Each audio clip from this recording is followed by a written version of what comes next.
Welcome to Morning Reflections Weekend Edition. I am your host, the Fat Mantis. Happy National Play Outside Day, and that's what I'm going to do. Right after this broadcast, I'm going to go run. I'm going to get into a playground, like as I often do, push kids off of slides, push them out of their swings, and just take all their good stuff because, well, it's a National Play Outside Day. I've got 3 great stories for you today, but remember to like, share, and subscribe so the Fat Mantis can keep doing his thing. Very important to subscribe. But anyway, let's get into it. Story number 1 has to do with our Lord and Savior Jesus Christ. And the question is, why do comic books hate him so very much? Now, it would appear that Marvel, who has been slowly edging over the years, we should have seen this coming, running out of topics or situations to ruin the New Warriors, is now moving on to actual religions we worship. They used to hit up religions such as Norse mythology or Greek and Roman pantheons for subject matters and characters, which is a great source of material. But now they want to say that Jesus Christ is a mutant. That's right. He's not the Son of God. He's not the chosen one. He was a mutant.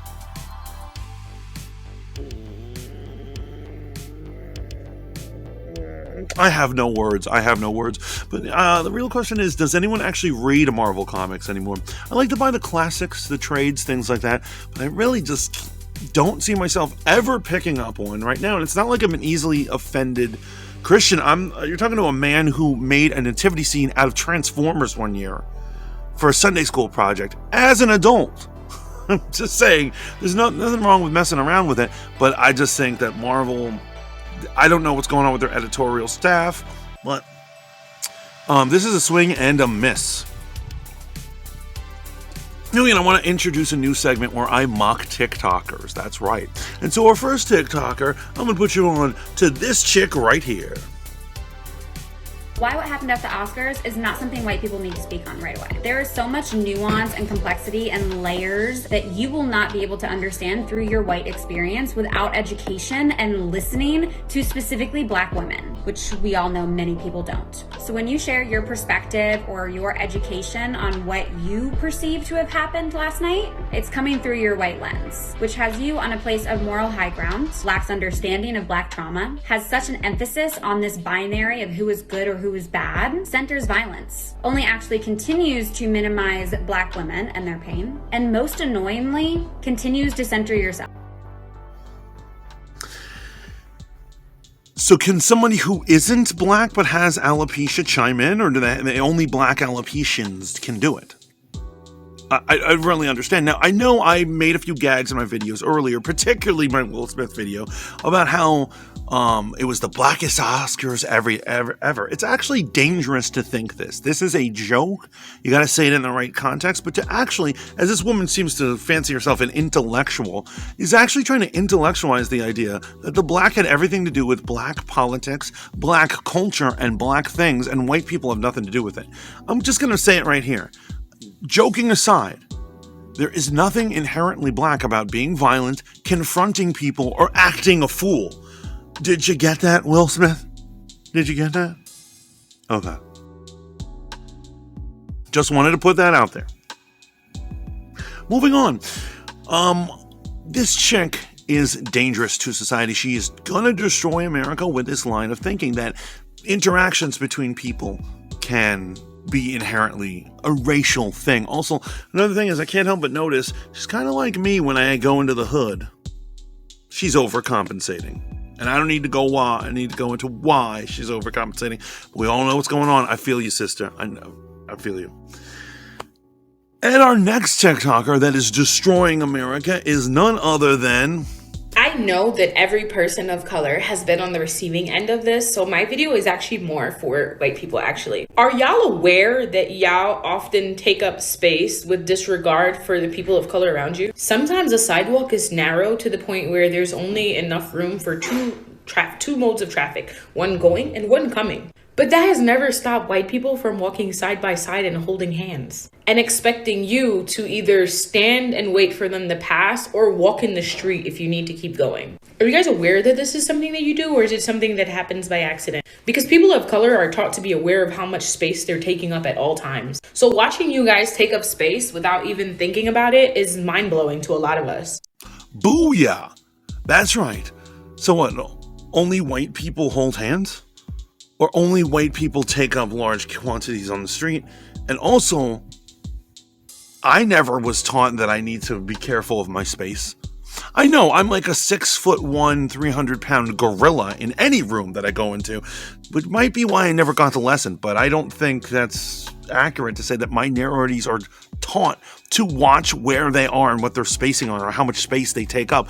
Homegirl, I don't know where you're from. Maybe you're probably from Canada or something like that, because it sounds like some sort of ridiculous, un-American concept that you're ranting and raving about. Stop complaining about this and get a job. No, that wasn't right to say. And our final TikToker is the booyah of the evening, and it goes a little something like this. Have sex with men and not be gay? They can. My first few videos were about straight men having gay sex, and I'm getting activity again in comments that people don't understand that straight men can be attracted to the sex act, but not to the man. Straight men having sex with men doesn't cancel somebody's heterosexuality any more than a straight woman having sex with a woman cancels her sexuality. And it's not about bi erasure either. Please don't say that. Bisexual men are attracted to both men and women to different degrees. Straight men are not attracted to men. They're attracted to the sex with men. Could some of these men be gay or bisexual? Absolutely. But that comes over time, and that's a trajectory that only they can be in touch with to figure that out, not the therapist and not anyone else. So before you leave comments, please watch my earlier video. Bro, yo, this is not a bias. This is not anti any type of people. I'm not trying to take away people's rights. I'm not trying to be a bigot or anything like this. But yo, brother, it's a possibility that you're gay. That you're gay, and trust me, I've met a lot of brothers who are down low. I know a lot of people who are on down low, or they're just not admitting what they're saying or doing, or the fact that they can't acknowledge that inner part of them that is a homosexual. And let me tell you, bro, you are a homosexual. No offense, we still love you, man, but you just need to recognize, fool. You need to recognize. But yo, that's your deal. That's absolutely your deal. Our final topic of the day, bummery. Am I talking about bummery as in terms of like, dudes who can do better but choose to dress like bums, as I call them, or people who just layabouts, do nothing? No, I am not talking about that. What I am actually talking about is actually bummery. Let's talk about Eric Adams for a second. Now, Eric Adams is basically Rudolph Giuliani doing a blackface. Now, I was pro him. I was into him. I was like, he's a brother. But you know what I also forgot? I forgot that he's a cop. Not that cops don't do wonderful things for us and are also, God bless them. They work hard. They put their lives on the line. But what I'm saying is that Eric Adams has a narc mentality. And so what he's decided he's going to clean up the New York City subways. That's cool. I'm into it. Quite frankly, I'm tired of walking onto an A train and finding out that this entire car, or at least half of it, is really the living room / bedroom of a homeless person. Like, they have everything, bags all over the place, everything. Now, let me tell you, the pandemic has been hard on a lot of us. It's obliterated jobs, made jobs harder to get, and probably put a lot of people in the poorhouse. But we also live in an age of ridiculous bail reform, which is just letting all the wild, dangerous people out. Basically, what I'm saying is these people need some sort of help, which they are not getting. And Eric Adams has promised to clean up the subways, and guess where they are? Well, I'll tell you, the other night I had to run to the ATM, and it was about 1 a.m, had to get some emergency funds for something that's none of your business. And I go in there, and it's literally 4 homeless people have camped out in there. And I've heard other stories of friends like that. And sure enough, within a few weeks after that, I'm hearing news reports that that's where the homeless are going. They're going to ATMs, and there's nothing like going to get your money and having that pressure on you where you're seeing homeless like a crackhead hanging out with you while you're trying to use the ATM. And ATMs are nerve-wracking as it is, so who really needs that noise? So Eric Adams, please do better. Someone in the comments, please tell me what we're going to do about the homelessness problem, not just in New York, but crippling cities everywhere, because it is becoming a serious problem. And I need to take out my emergency funds without getting scared of getting jigged. So there you have it. There are our morning reflections weekend edition. Those are the internet stories that are tearing up America. What are your solutions? What are your comments? What are your criticisms? Please critique me. This motherfucker needs to be critiqued. Until next time, I'm going to tell you to remember to like, share, and subscribe, and keep tuning in to Voice of the Fat Mantis for weekend editions, all sorts of analysis, things about gaming, anime, comics, all the news that's fit to print. But until next time, ciao for now. Hi guys, still the Fat Mantis over here.